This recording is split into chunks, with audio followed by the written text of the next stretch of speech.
Señor, queremos pedirte en esta mañana, tarde ya, Señor, que tú nos puedas hablar, que tú puedas hablar a nuestras vidas, a nuestros corazones. Señor, nos despojamos de todo lo que nos quiera distraer. Señor, que tu palabra también pueda caer en buena tierra. Queremos que tu palabra también dé fruto.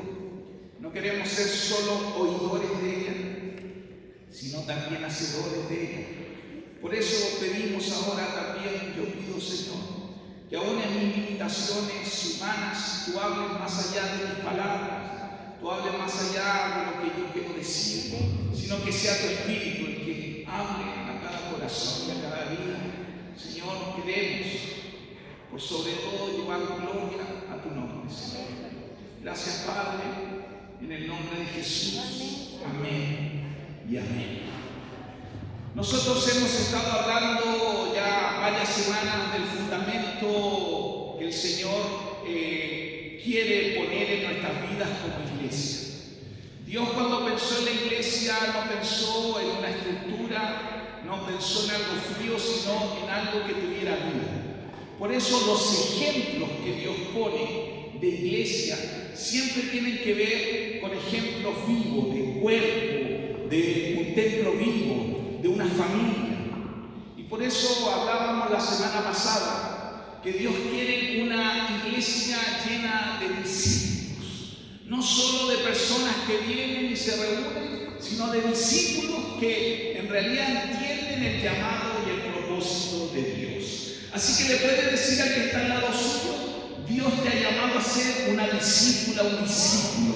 Pueden decirle ahí, díselo ahí con toda fe, con todo el corazón. Dios nos llama a ser discípulos. Un discípulo es aquel que cree todo lo que Cristo ha dicho en su palabra. Eso es un discípulo. Pero además un discípulo también es el que hace todo lo que Cristo ha mandado.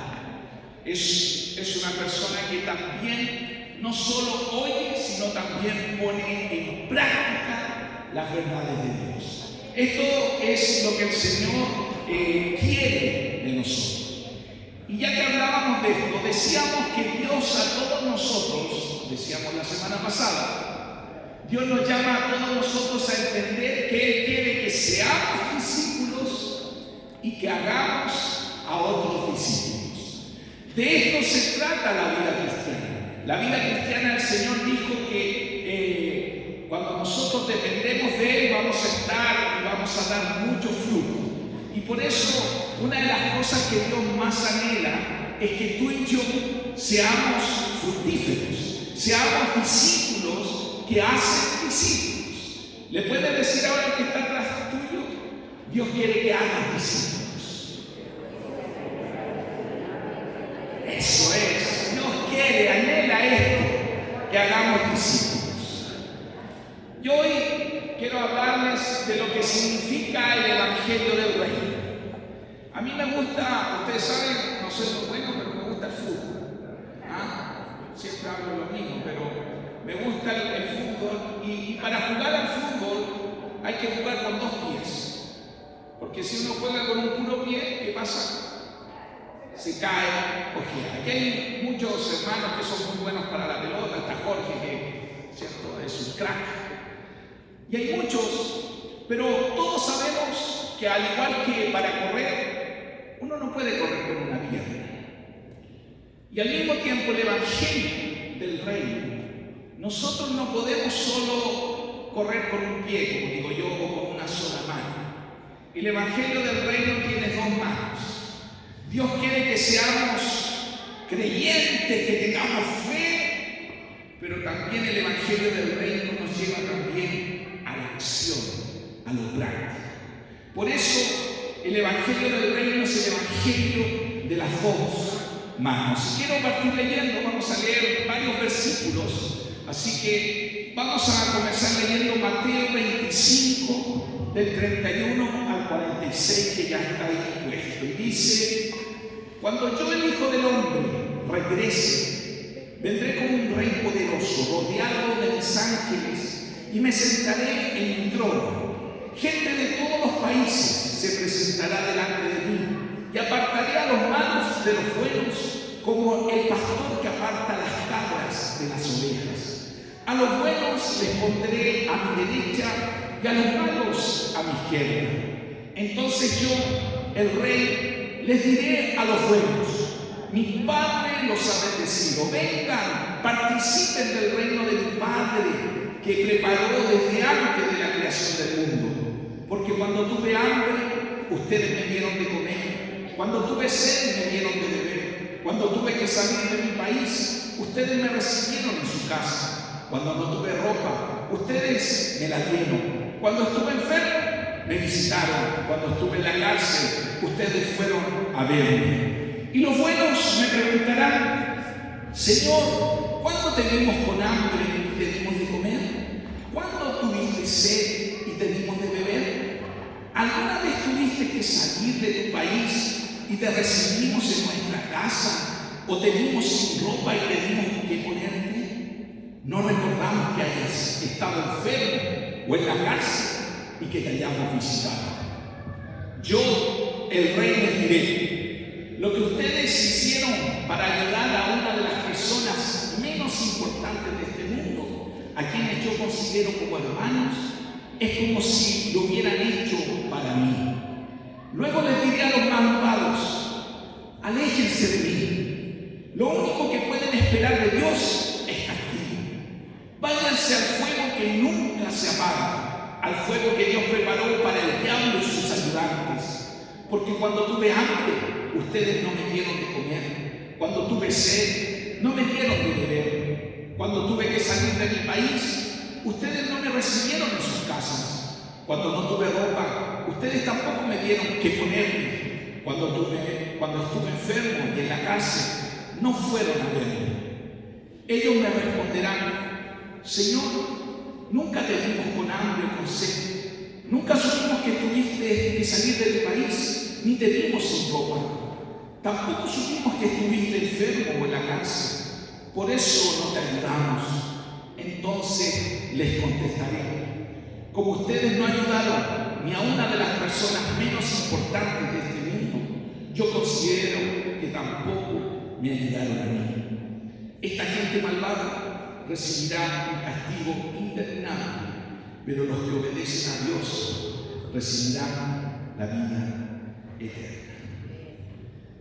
Bueno, cuando leemos esta palabra, obviamente esta es una palabra que Jesús habla cuando Él regresará, cuando Él vuelva.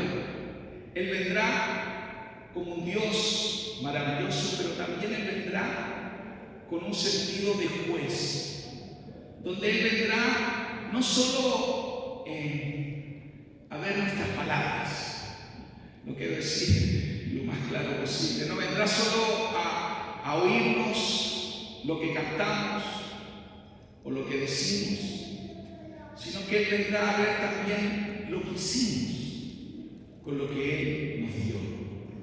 Por eso es tan importante, queridos y queridas, y por eso cuando yo reitero y hablo de ser discípulo, estoy hablando que no basta solo que tú tengas fe o creas, no basta que solo tú digas yo soy creyente, no basta eso, no es suficiente solo decir soy creyente.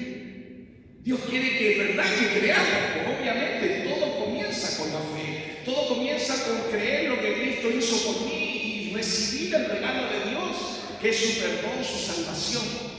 Pero yo no puedo quedar solo ahí. Tengo que también responder a ese amor. Y cuando respondo es lo que Dios dijo, que no solo yo debo ser un oidor de su palabra, sino también un hacedor. Entonces, tomando esta palabra de Mateo 25, hablando de los últimos tiempos, obviamente no hay mucho que interpretar. No sé si usted ve que aquí no está hablando que tenemos que interpretar, no sé, como a veces tenemos que interpretar el libro de Apocalipsis. Esto es algo muy textual. Y el contexto de esta palabra obviamente está hablando porque sus discípulos le empiezan a preguntar porque Jesús empieza a hablar que Él va a tener que ser crucificado y que Él en los últimos tiempos, Él empieza a profetizar lo que vendrá. Y sus discípulos al escuchar todo esto, como quizás nos pasa a nosotros cuando uno escucha mensajes de los últimos tiempos y de lo que vendrá y del Apocalipsis, perdón, no sé, y empieza a escuchar de la guerra y todo esto, siente uno a veces cierto miedo, cierto temor o cierta curiosidad. Y yo creo que a sus discípulos le pasó lo mismo. Entonces, sus discípulos, ¿qué le preguntan? ¿Cuándo va a suceder esto? ¿Cómo va a suceder esto? Y obviamente Jesús le dice, bueno, nadie sabe, ni el tiempo ni la hora, solo el Padre. Pero sé una cosa, dice Jesús, que el Evangelio del Reino será predicado en todo el mundo para testimonio de todas las naciones, de todas las etnias. Y entonces vendrá el fin. Y continúa diciendo, y continúa con esta palabra diciendo Jesús, cuando Él venga, Él hará una separación.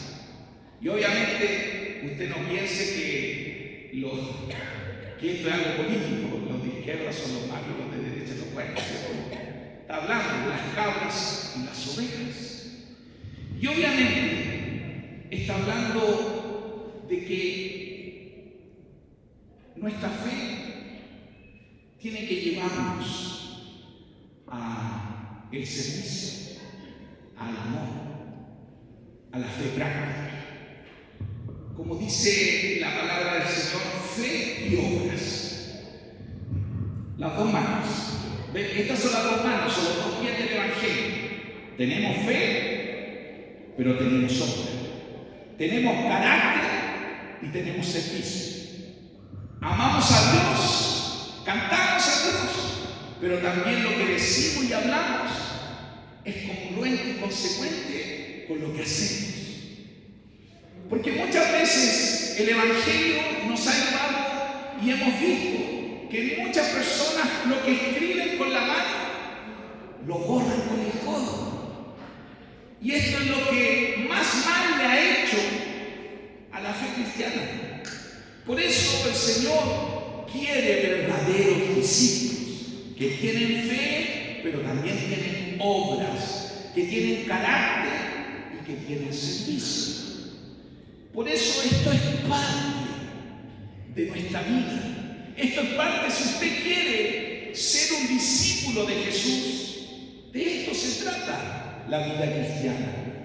Por eso, cuando Dios habla de una iglesia sal y luz, una iglesia que influencia, está hablando de esa iglesia que se multiplica, de esa iglesia que realmente trasciende, no solo en este lugar, no solo que trasciende el mensaje en una reunión como esta, sino que es una iglesia que trasciende los muros, que es extramuro, que no tiene limitaciones, que donde está es luz.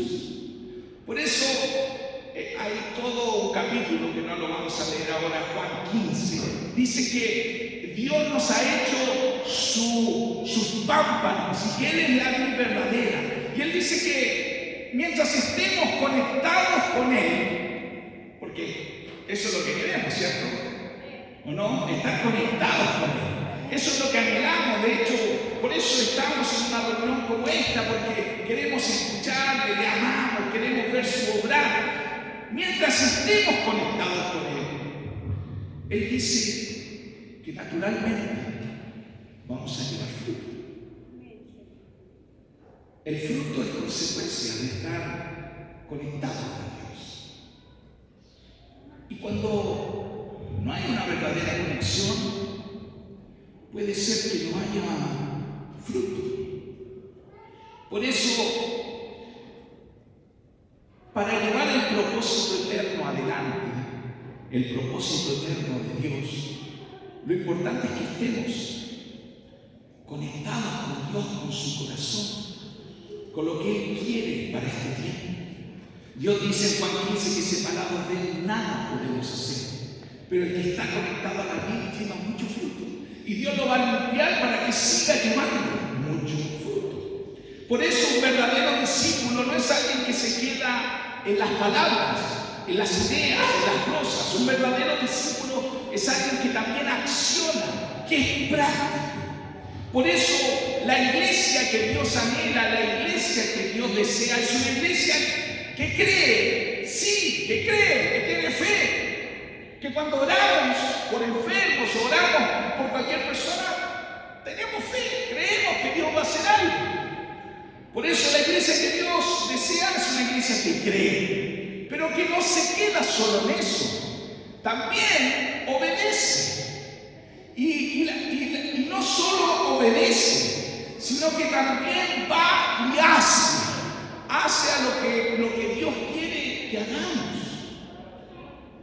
Hace unos años atrás escuché una historia de un equipo médico. Yo parece que la he contado aquí, pero la quiero contar de nuevo, aunque sea reiterativo. Pero esta historia es una historia verídica.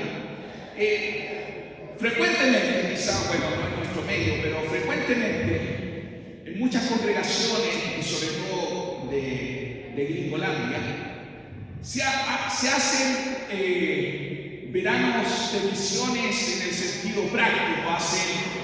Ocupan 1 o 2 semanas de sus vacaciones para ir a lugares a predicar, lugares donde nadie ha predicado, lugares donde son más difíciles predicar. Y habitualmente se hacen muchos equipos médicos. Yo hace muchos años he participado en equipos donde vamos y con el servicio uno también predica. Y esta historia trata de este equipo médico que fue a India y quería entrar a una de las prisiones más terribles que existen en India. Es una prisión donde no solo iban los más malos de India, sino que además era una prisión que no tenía ninguna condición sanitaria, ninguna condición de salud. Entonces este equipo médico, cuando ofreció su servicio, porque iban médicos de muchas ramas, de muchas áreas, llamémosle así, de la salud, este equipo médico se le permitió entrar a esta casa. Pero el alcaide, el que mandaba la cárcel, le puso una sola condición.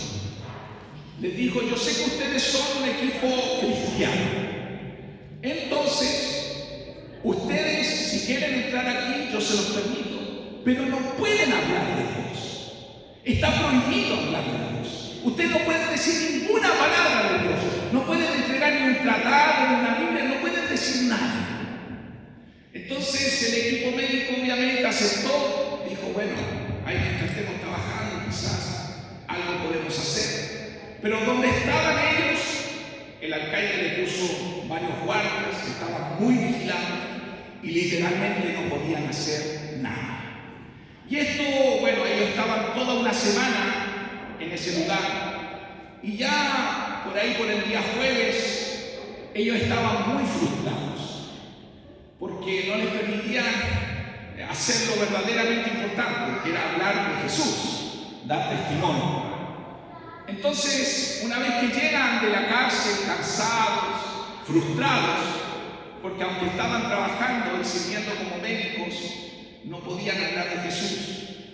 En un tiempo de oración y de intercesión, Dios les habla y les dice: ustedes al otro día, cuando vayan, no vayan como médicos, vayan como siervos.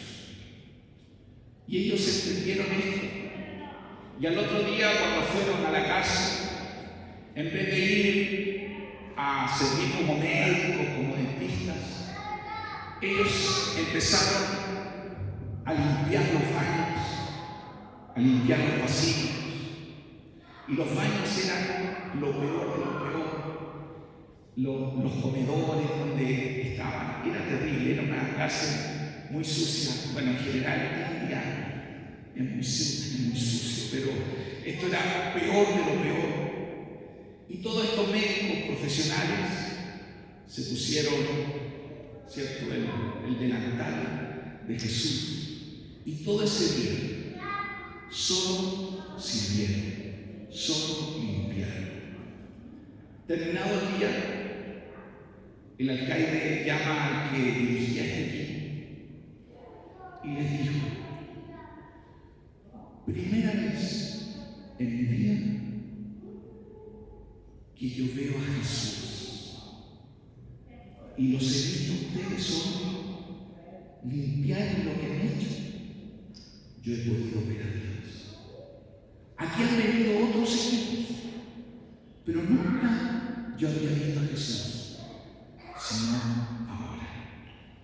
Así que los días que ustedes estén acá y quieran seguir viniendo, tienen todo mi permiso para hablarles a todos los reos de Jesús.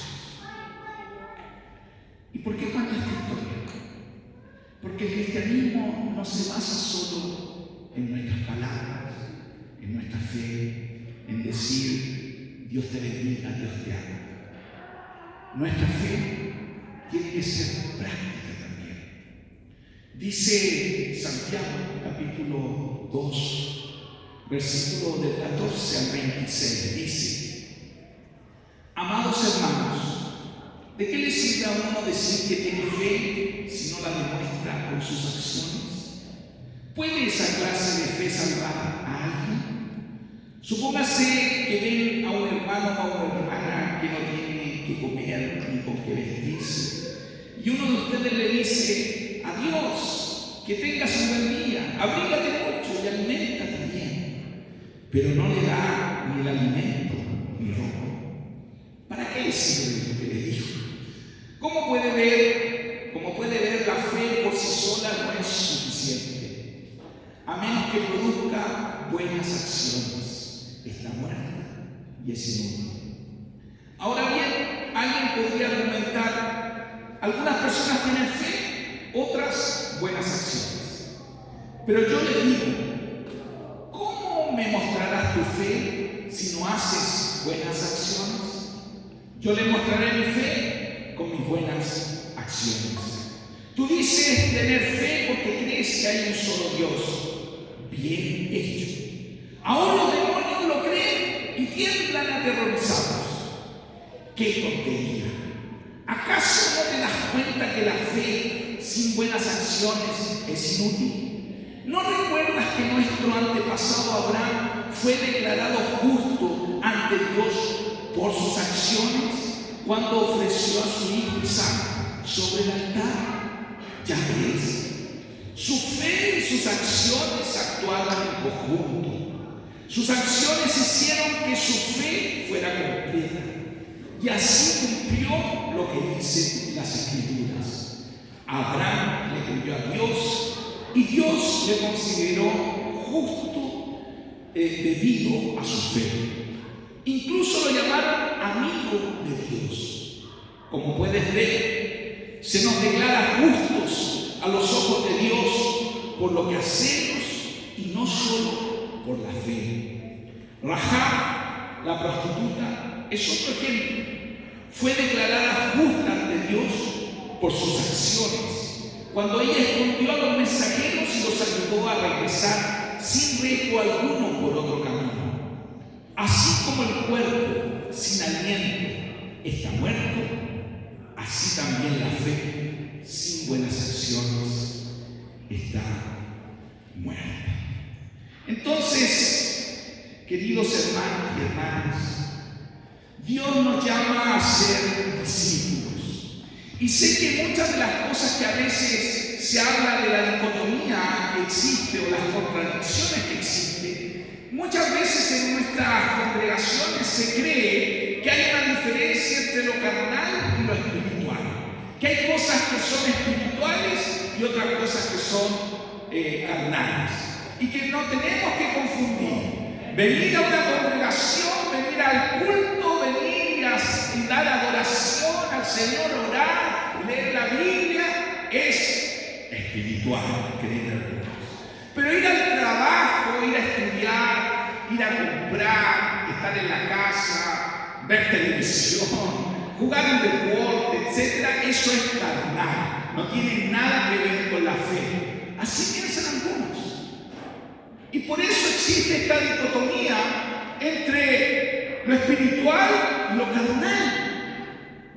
Pero sabe, hermano, hermana, todo lo que hacemos es espiritual.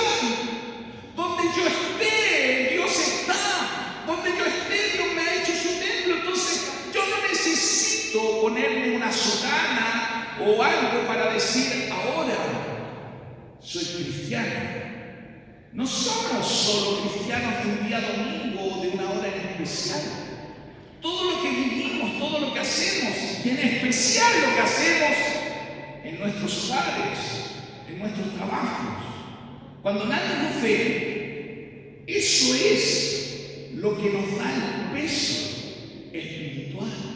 Eso es lo que muestra que si somos hijos de Dios de verdad, discípulos de Dios. Por eso, esto de lo santo y lo espiritual, bueno, es un pleito que ha venido por siglos. Ha habido, de hecho, luchas aún en las teologías de lo que es santo y secular. Históricamente, la fe y las obras han habido una contradicción. Por mucho tiempo, sobre todo en la Iglesia Católica, se dio mucho énfasis a las obras y que la salvación viene por las buenas obras. Pero asimismo, ¿por qué lo digo? Porque de hecho la reforma protestante fue por eso, porque se pensaba que pagando, se pensaba que comprando, se pensaba que teniendo ciertas reliquias era lo que me acercaba a Dios. Pero un sacerdote, cierto Lutero, dijo no, es por la fe. Y es cierto, es por la fe que somos salvos, no por lo que hacemos. Pero la fe, sin las obras, no sirve. Y las obras sin fe tampoco sirven. Son juntas. Por eso un discípulo es aquel que cree y hace ambas cosas. Por eso Dios nos llama a esto. Por eso aún aquí en lo que leíamos de Santiago, el versículo 17 dice, como pueden ver, la fe por sí sola no es suficiente, a menos que produzca buenas acciones. Estaría muerta y es inútil. Qué severo lo que dice Santiago. Una fe que no es práctica en tu vida o en mi vida es inútil. Por eso, cuando nosotros hablamos del arrepentimiento, cuando nosotros decimos estamos arrepentidos o aquí hay alguien que está arrepentido, no hablamos solo del que está arrepentido que se pega el pecho, que lloró, que dijo estoy arrepentido. No es solo eso. Está bien, lloramos, pedimos perdón, restituimos, como decimos, recogemos plumas, ¿cierto? Arreglamos las cosas que teníamos mal. Pero el arrepentimiento involucra, si usted ve, involucra acción. El verdadero arrepentimiento trae acción. Por ejemplo, el verdadero arrepentimiento, el que está verdaderamente arrepentido, perdona, ama, sirve a otros. Y por eso alguien puede decir, estoy frente a alguien que se arrepintió.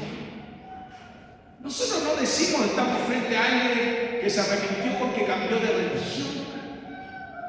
No decimos, está arrepentido porque antes iba a la misa y ahora viene al culto. ¿Qué tiene que ver eso? No tiene nada que ver. Lo que sí es importante, y decimos, aquí hay un arrepentido, es porque ahora perdona, una acción. Ahora ama, una acción. Ahora sirve, una acción. Por eso, esto es lo que Dios quiere. ¿Y cómo hacerlo? Quiero que ponga esta, pone la otra PPT. ¿Y cómo hacerlo? ¿Cierto? ¿Qué ejemplo más claro que el ejemplo del buen samaritano? Que está en Lucas capítulo 10, versículo 25 al 37. ¿Cómo hacerlo? Bueno, leamos. Dice, un maestro de la ley se acercó para ver si Jesús podía responder a una pregunta difícil. Y le dijo, maestro, ¿qué debo hacer para tener la vida eterna? Jesús le respondió, ¿sabes lo que dicen los libros de la ley? El maestro de la ley respondió, ama a tu Dios con todo lo que piensas, con todo lo que vales, con todo lo que eres. Y cada uno debe amar a su prójimo como se ama a sí mismo. Muy bien, respondió Jesús. Haz todo eso y tendrás vida eterna. Pero el maestro de la ley no quedó satisfecho con la respuesta de Jesús. Así que insistió, ¿y quién es mi prójimo? Jesús le puso este ejemplo. Un día, un hombre iba de Jerusalén a Jericó. En el camino lo asaltaron unos ladrones y después de golpearlo, le robaron todo lo que llevaba y lo dejaron medio muerto. Por casualidad, por el mismo camino pasaba un sacerdote judío. Al ver a aquel hombre, el sacerdote se hizo a un lado y siguió su camino. Luego pasó por ese lugar otro judío, un levita, que ayudaba en el culto del templo. Cuando este otro vio al hombre, se hizo a un lado y siguió su camino. Pero también pasó por allí un extranjero de la región de Samaria, y al ver a aquel hombre tirado en el suelo, le tuvo compasión. Se acercó, sanó sus heridas con vino y aceite y le puso vendas. Lo subió sobre su burro, lo llevó a un pequeño hotel y allí lo cuidó. Al día siguiente, el extranjero le dio dinero al encargado de la posada y le dijo, cuídeme bien a este hombre. Si el dinero que le dejo no alcanza para todos los gastos, a mi regreso yo le pagaré lo que falte. Jesús terminó el relato y le dijo al maestro de la ley, a ver, dime, de los 3 hombres que pasaron por el camino, ¿cuál fue el prójimo del que fue maltratado por los ladrones? El que se preocupó por él y lo cuidó, contestó el maestro de la ley. Jesús entonces le dijo, anda y haz tú lo mismo. Entonces, en la práctica, queridos hermanos y hermanas, nosotros podemos ver que el buen samaritano hizo 7 cosas muy prácticas. Primero, bueno, esto quizás no es tan práctico, pero sí involucra una actitud. Primero, se compadeció.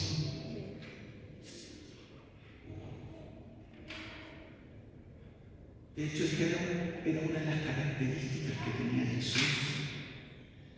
Cuando miraba a las multitudes y las veía como ovejas sin pastor, se compadecía. Le daba algo. No le daba lo mismo. No es que al ver tanto extranjero y muerto de hambre, me da lo mismo. No es que miraba por otro lado. Sé que a veces nuestro corazón se va poniendo duro. A veces uno escucha testimonios de personas que trabajan en urgencia y ven tanto desastre, o personas que, no sé, hacen rescate en las carreteras y ven que se les cortó un brazo, que a uno le cortaron la cabeza y todo.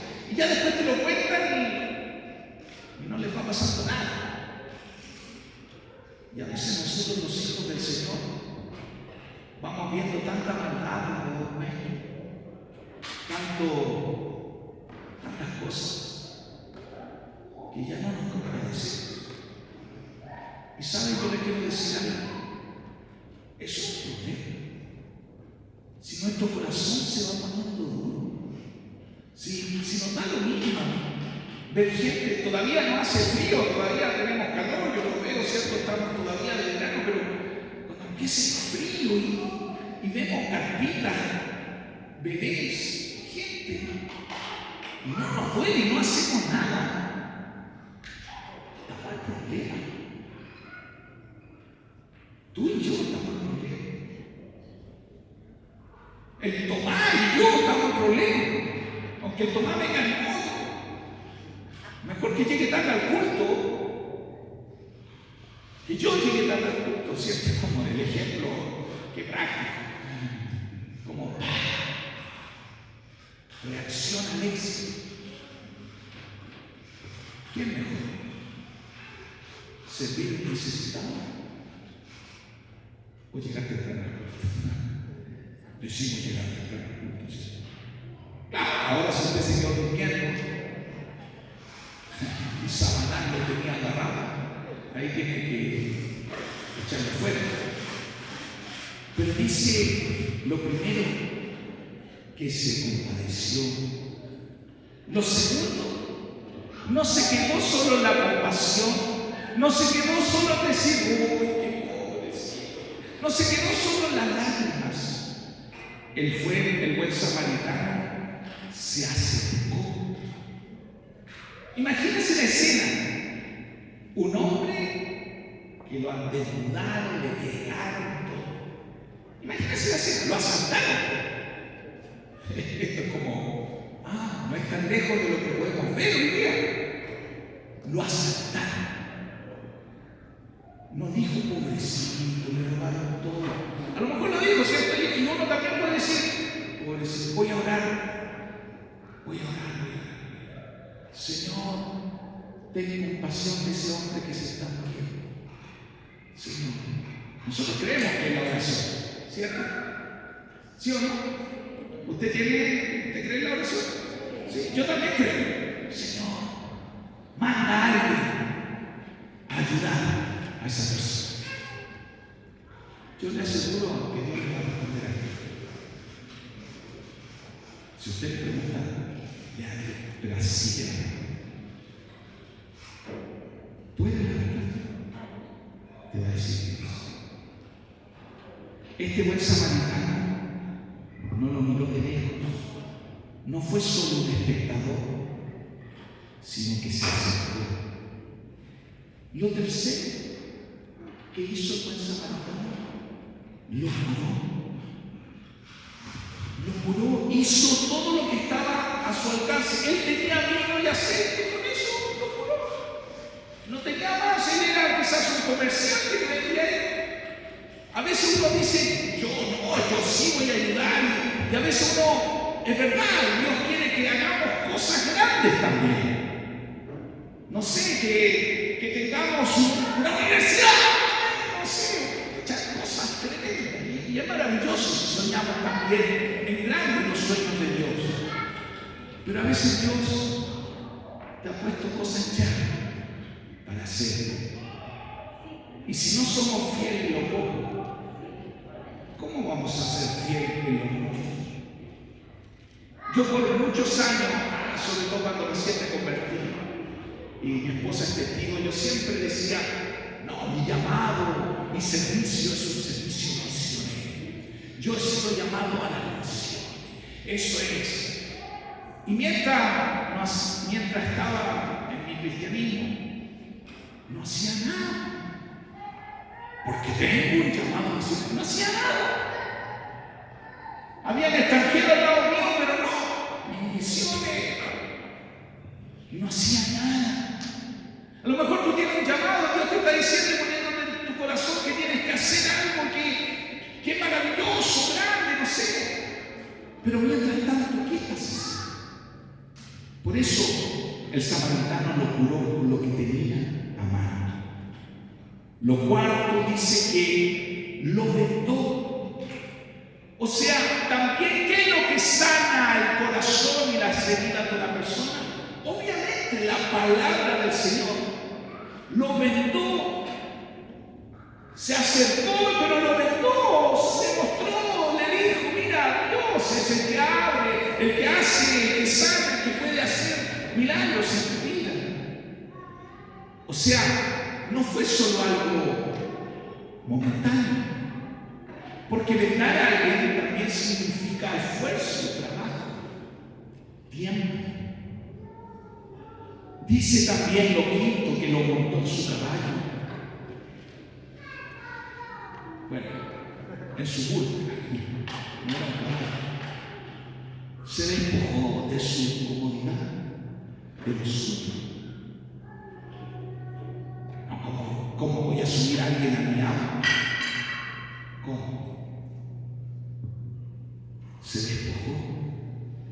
Dice que lo llevó a un lugar, en esta versión que leímos dice un hotel, una posada, un algar, dice. O sea, no solo le habló, sino que también le dio una salida para su problema. Lo amó y se preocupó por él. Nosotros debemos darle alternativa a las personas.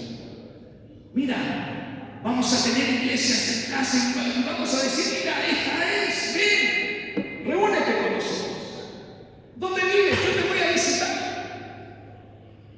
No basta solo hablarle a alguien después que sabemos. Yo tengo que ser intencional para poder ayudarle y darle una salida.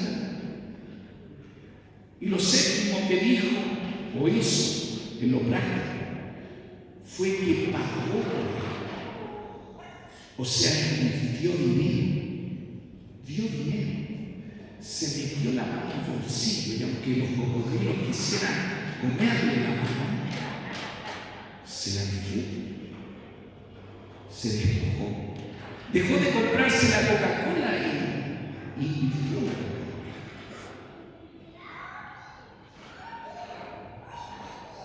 Jesús le dijo a ese maestro de la ley y nos dice a nosotros, los que queremos ser discípulos, ve tú y haz lo mismo.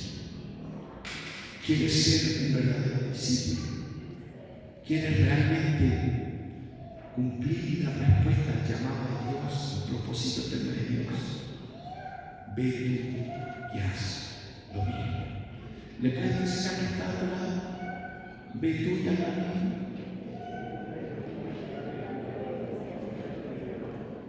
Ve tú y haz lo mismo. A esto Dios nos llama, a lo práctico del Evangelio. Vamos a orar, póngase en pie, por favor.